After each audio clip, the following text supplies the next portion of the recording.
So, welcome to the next edition of the Rare Business Podcast. With me today, I have Tim Pickard from New Voice Media. Hi, Tim. Hi, Adrian. How are you? I'm very well, sir. So, Tim, Excellent. for the benefit of our listeners and readers, rather, can you tell us a bit about you and also a bit about the work that you do? So, when you say me, do you mean New Voice Media, or do you mean me? Well, tell me about you, Tim. So I'm the head of marketing for New Voice Media. Mm-hmm. We are what I would refer to as a true cloud multi-channel contact center provider. Blimey. And that is a bit of a mouthful, but I'm going to break it down if that's okay. Phew. And I'll break it down in a couple of ways. So, by multi-channel, I mean a couple of things. So I mean inbound connections to your help desk, to contact center environments, to maybe an inside sales environment as well. Right.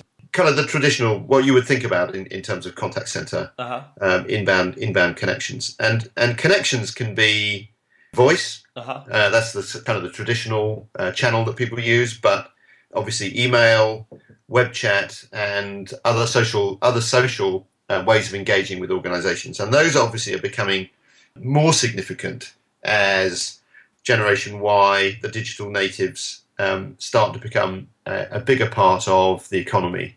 They are the fastest growing part of the workforce today, and therefore over time, those Gen Y individuals, those people who have grown up with technology and the digital world, will become a more significant part of the kind of contact center environment. So I think digital maturity, just generally, I mean, it's just we're going to mature as digitally as a society over time, and that's just a fact. Yeah, absolutely, and there are a number of things that are kind of are driving that digital revolution, and one of the biggest ones, obviously, is the use of smartphone technology and the availability of that technology and the familiarity of that technology to people. So that's becoming a way in which a tool that they want to use, not just to connect with organizations, but to research and to find out more about those organizations. And that's something that we're going to come on to and talk about in terms of something that's really driving some shifts around behaviors within businesses.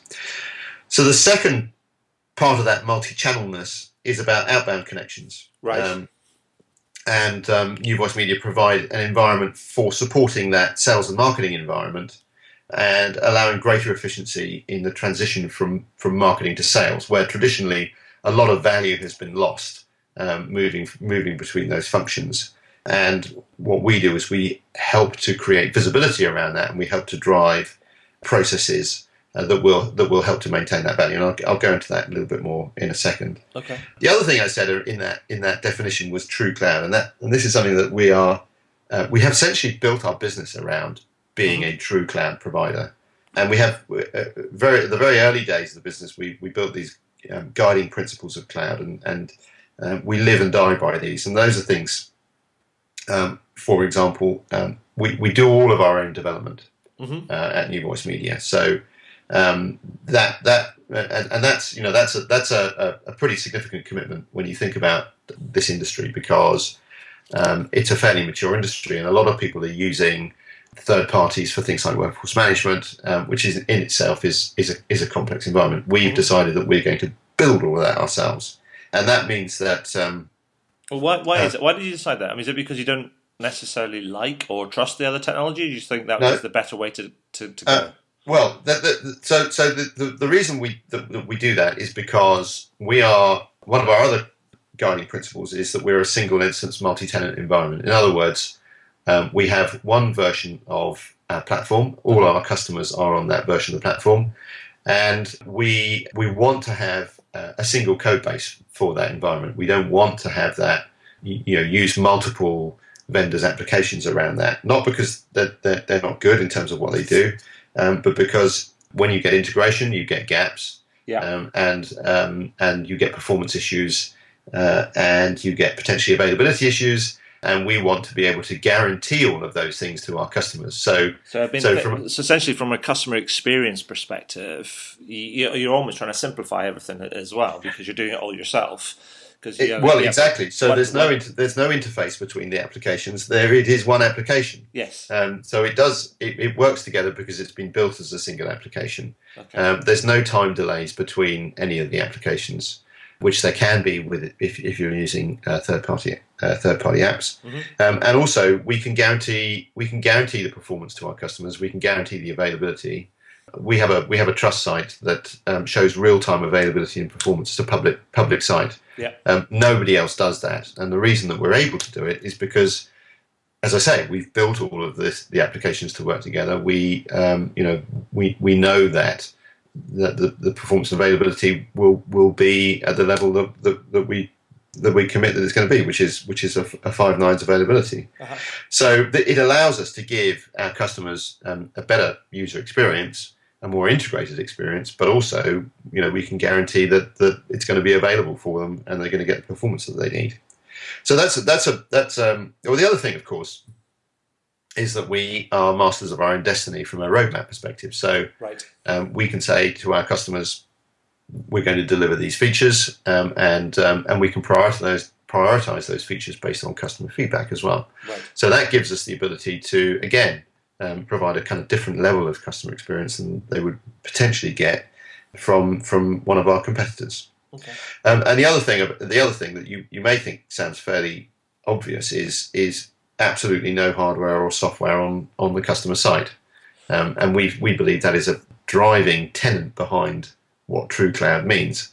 But if you look under the covers of many applications, cloud applications, you will find that there are plugins that need to be downloaded, or there's a small piece of hardware that needs to be put on site, or an application that needs to be downloaded to each of the desktops that's using your service. Now that to us is not true cloud. Right.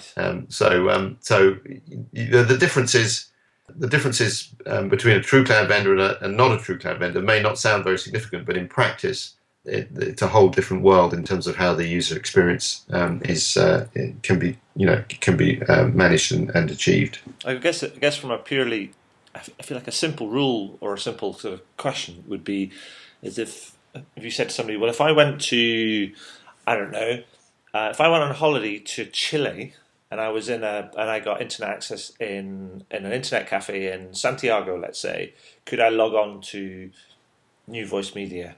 And you would say, yeah, sure, because it's all browser based. Exactly, absolutely. And again, that is, as I say, in practical terms, in usability terms, that creates a very different environment. Mm-hmm. Many of our customers, where they have outages, or where over the Olympics fairly recently, the offices were closed down because the cycle race went past their front door, literally. Right. And 150 agents had to work from home for 2 days. Well, I guess it's quite kind of interesting, kind of like now, given that you've got all the traffic disruptions and all the flooding and the rain and the storms and everything else now. So from a business continuity Absolutely. perspective, I mean, I guess you could put it makes more sense if you've got pure access, rather than a hybrid. Yeah, so if you just need an internet connection and a terminating phone number, mm-hmm. you can set up an agent anywhere you like. Which our customers use that facility in many, many different ways, not just for DR purposes, or if the offices are shut, or there's a snowstorm and they can't get in, or flooding. They use it to change the way that they manage their business, and in some very interesting ways, which again I'm sure we'll come on and talk about. Okay. In terms of the overall market, I just kind of a couple of observations around that. Mm-hmm. This is a rapidly growing market. The cloud contact center market is a rapidly growing market, and there is this whole cloud shift going on at the moment. So 95% of contact centers today are built through on-premise equipment. So it's a very traditional, very large and significant marketplace. Mm-hmm. The on-premise market, though, has zero growth. It's not growing. Yes, and there is some indication that it's actually declining in terms of both the value and also the number of seats. Yes. What is growing is the cloud part of that marketplace, and that's growing at about 30% a year. Yes. According to DMG Research, which is a US-based research organisation. Are you keeping pace with that? So our growth, I'm glad to say that our growth is ahead of that. So we grew at about 100% last year, and our plans are to grow at that rate in 2014 as well. Wow. And therefore, growing significantly ahead of the marketplace means that we're acquiring a larger part of that marketplace than anybody else, which is great news. Can you see a time? Can you see a time when that's the contact center sort of marketplace in terms of on-site installation sort of technology versus cloud? I mean, can you see a time when everything will be cloud-based, or do you think that? Yeah, I mean, I think that's a very interesting question, and and we actually, over what sort of time frame do you think? Yeah, exactly. We could speculate on how that's going to play out. But I think if you look at other markets that have made this transition, it's a 5 to 7 year transition. Right. I mean, if you look at CRM as an example, Salesforce led that transition and remained independent. Interestingly, yes, they didn't get consolidated, although I'm sure they had many opportunities to do that. They're probably too big to be consolidated now. I imagine they are. Well, they have a very significant part of the marketplace now, the overall marketplace. So they're the market leader in CRM overall. Yes. But obviously, a very significant market leader in the cloud part of that market. So they led that transition, and I think no one would look at the CRM market and say that it was headed any other way than probably a 95% split cloud versus on-premise. Mm-hmm. The email management market similarly transitioned over that kind of period, and you'll remember companies like Message Labs that were acquired by Symantec, yes, and Postini that was acquired by Google. Yes. And these so that market did consolidate in a sort of more traditional way, and I think probably what we're going to see is a similar dynamic in this space. So we're probably 18 months to 2 years into this. It's probably a 5 to 7 year cycle, right? And I think will accelerate actually over the next 2 to 3 years, and as larger organisations understand the benefits of adopting a cloud model, but also they're not risk takers. They don't need to be. Yeah. And they'll wait to see who are the vendors who are demonstrating the value of their commitments, the reliability of their service, the availability of their service, those types of things. And they'll make their decisions at the end of the technology cycle. Sure. So I would expect to see those larger and more significant contact centres coming to the market probably in the next 18 months to 2 years. Now, that's not to say that some have not already transitioned. I mean, our largest implementation is over 1,000 agents. That's a pretty decent sized contact centre. Yes, indeed. Yeah, absolutely. Now, the other thing I've noticed is that you are championing. Yes. This an issue called One Agenda. Now, it's also this.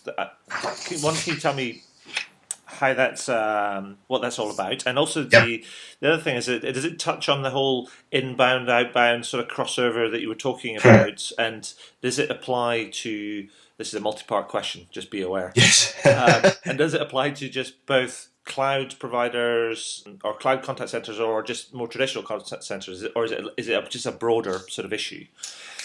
Okay. So in reverse order, yes, it's a broader issue than that. Essentially it's a business issue that technology can provide a solution to, and my argument would be that the cloud-based technologies are better at providing the solution than on-premise, and we'll kind of come to some of the reasons why as we go through. But essentially, one agenda is about the fact that sales, marketing, and service are all touch points for customers. Yes, and actually, you could add development into that as well. So the whole product life cycle, customer life cycle, is kind of in as part of this whole One Agenda process. Now, the level and quality of customer engagement is determined through the combined actions of all those groups. Mm-hmm.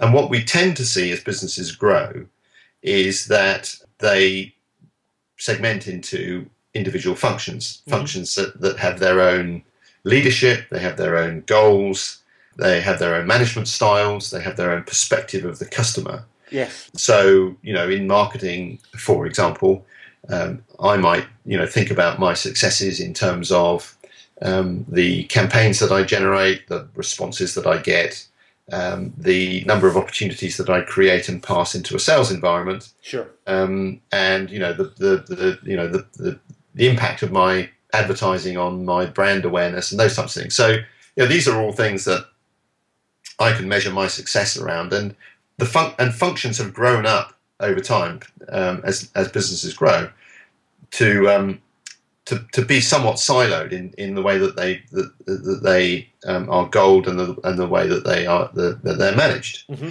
And allegiance, therefore, for individuals is first to function, mm-hmm. and then to brand. Right. And the kind of core principle of One Agenda is that actually this is bad for customers, and that it doesn't create business. And bad for business, ultimately bad for business, and it doesn't create an environment in which the modern customer gets the best deal. Yes. So you kind of the second element of this discussion is around, well, what's changed? That we've been doing this for years. So what's changed? And the fact is that customer behaviour has changed. Yes. And that's fueled by the internet largely, yes. Because customers now have access to near perfect information. Right. Yep. So you don't necessarily believe all of the advertising and the kind of the good work that the marketing organisation does anymore. What you do is you go onto the internet and you look at independent reviews, and you look at websites, you look at expert opinion. Sure. You look at customer advocacy and what other customers are saying, and you form an opinion based around that kind of intelligence and that background work that you do.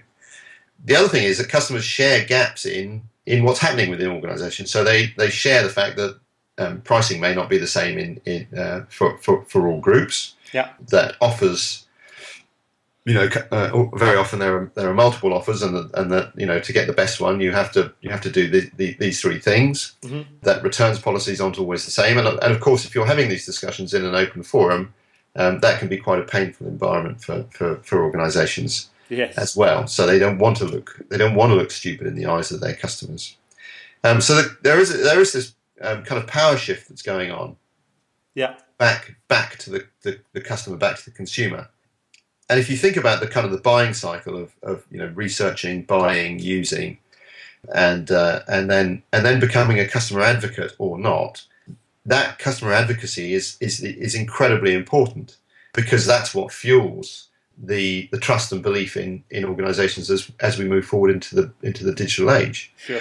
So that can only be created through breaking down those individual boundaries around how to manage the customer, the single view of the customer. In other words, what's important to our customers throughout that cycle. So I understand. So yes, breaking down the silos, improving kind of communication, having a better understanding of what and a collective understanding, and also an agreed understanding of kind of what you want to try and achieve. I mean, is this first? I can see how that's going to be a challenge for many, but is the first step to a technological step, or is the first step a cultural step, a people and process sort of step? Yes, I think it's a cultural. I think that it's difficult to break the two down because the technology obviously supports the people and the process. Right.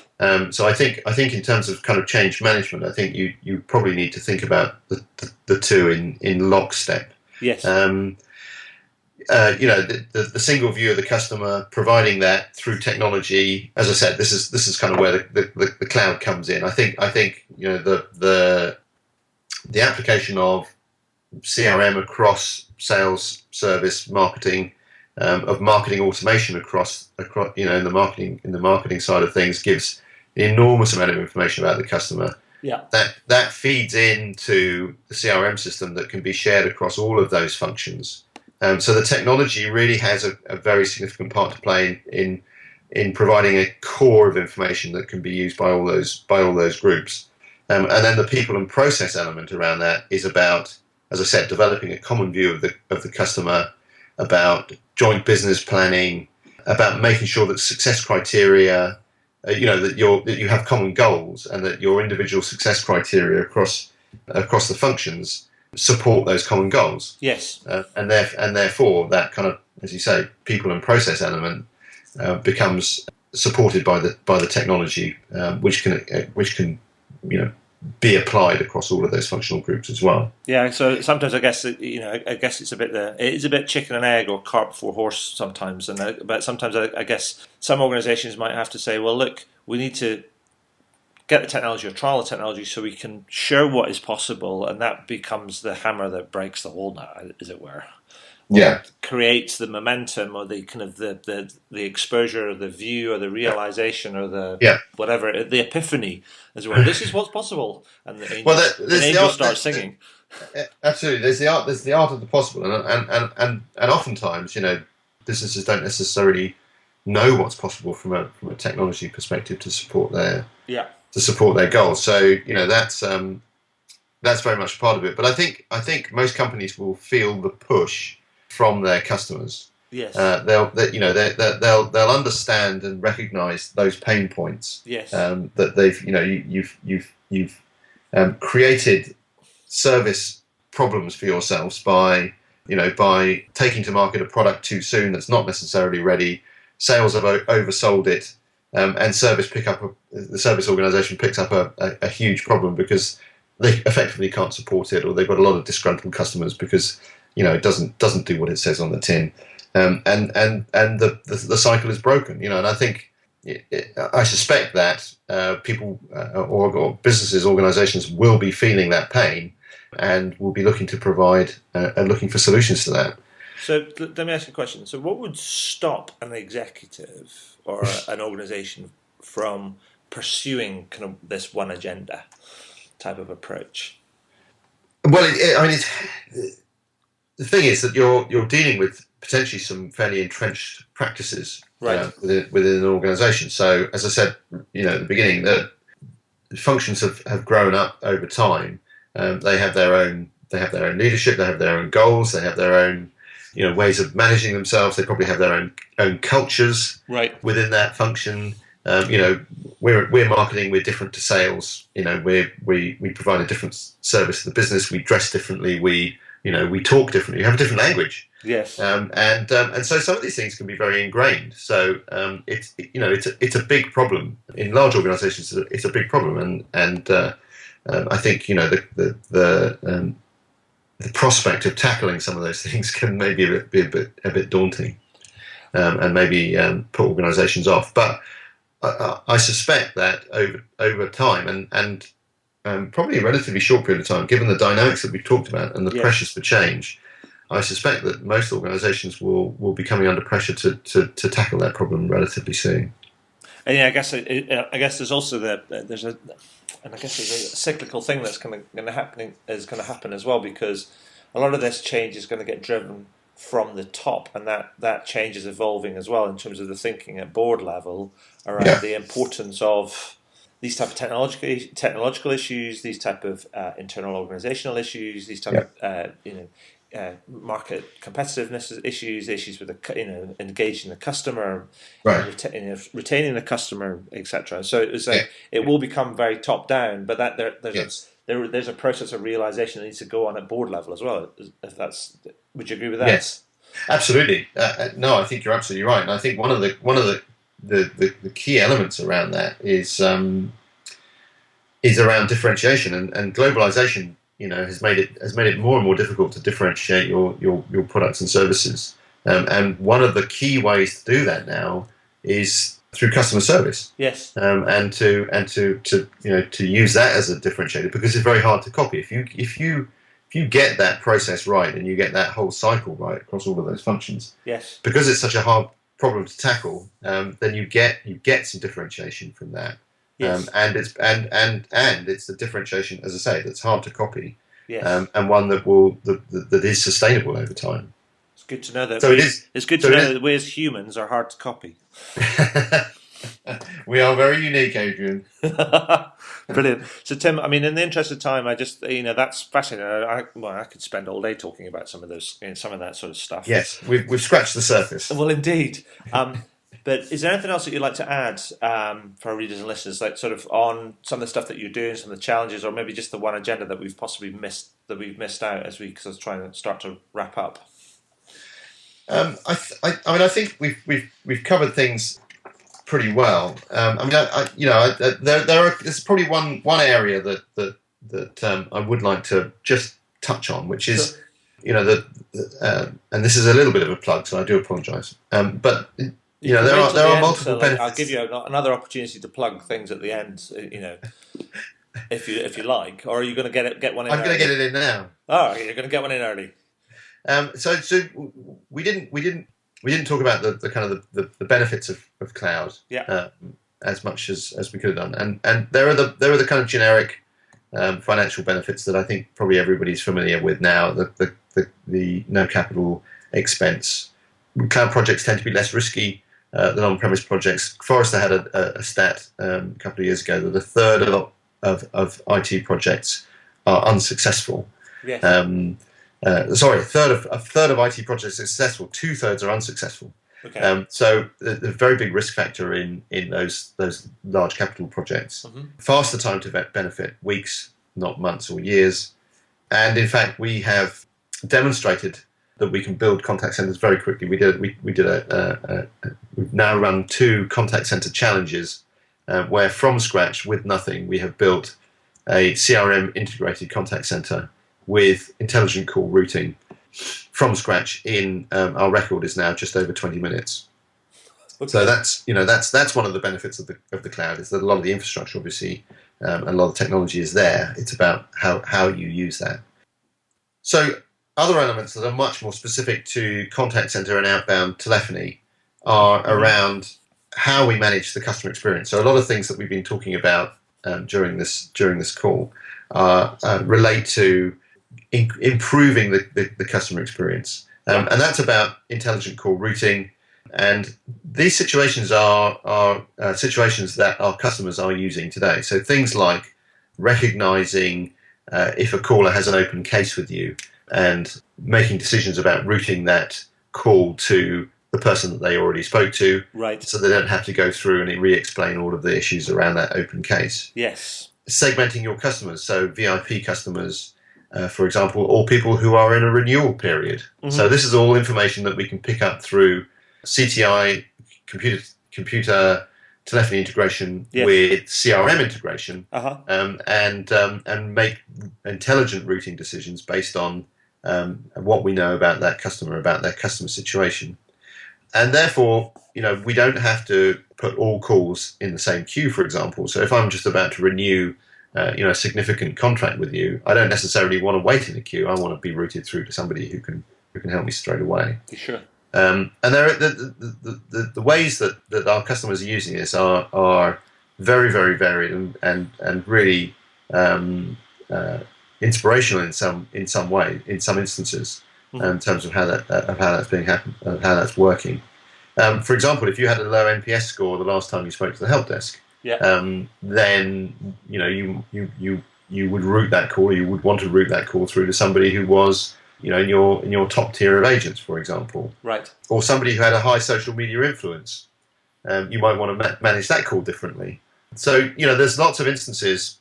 And also lots of dangers with doing all that sort of stuff at the same time as well. Well, I think you have to be. I think absolutely. I think you have to be careful. You have to be careful with that, and it doesn't do away with proper resource planning, and trying to manage the volume of calls that you get. Sure. Against the number of people that you have. Yes. This is much more about recognizing that customer situation is important, yes, and that you can give a great customer service to customers if you understand their situation and make intelligent decisions based around it.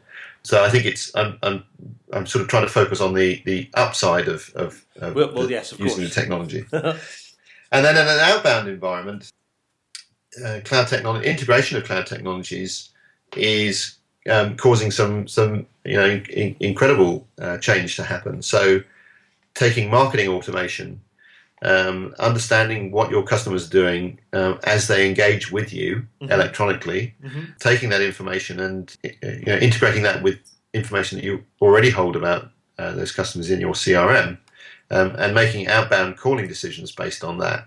And that creates some very interesting situations. So being able to contact customers very quickly once they've touched you, and calling them at the point at which you believe that they're going to make a buying decision. So those things become very powerful. Again, you need to be very careful with how you use that information, and there are instances where that has got organisations into trouble. Yes, just because you can doesn't mean say that you should. Absolutely, and I think I think sensible guidelines need to be put in place in order to make sure that you again get the positive sides of what the technology can offer. Yeah. But also in terms of kind of business planning and business management, it gives great visibility. So you know the number of calls that your inside sales team are making. You know the number of connections. Yeah. You know the number of opportunities and the value that's closed through that. So you have this value loop that you can then go back and say, okay, so my campaigns should perform to these ratios. Yes. And if I from a business planning point of view, if I make this level of investment, then this should be the output that I achieve from that, or the results that I achieve. So it's creating a huge amount of visibility around that process that to marketeers has not been available readily in the past, and therefore you can create much greater efficiencies across sales and marketing as a result of implementing that technology. Brilliant. So, Tim, what's New Voice Media and your plans for 2014 and beyond, apart from world domination? Well, apart from that, we are becoming a global company. We have offices in the US and Asia Pacific and Europe, and we are growing and building out our infrastructure across those regions. So that's a big part of what we're doing. We've acquired customers across the globe now, so we have customers in 40 countries now.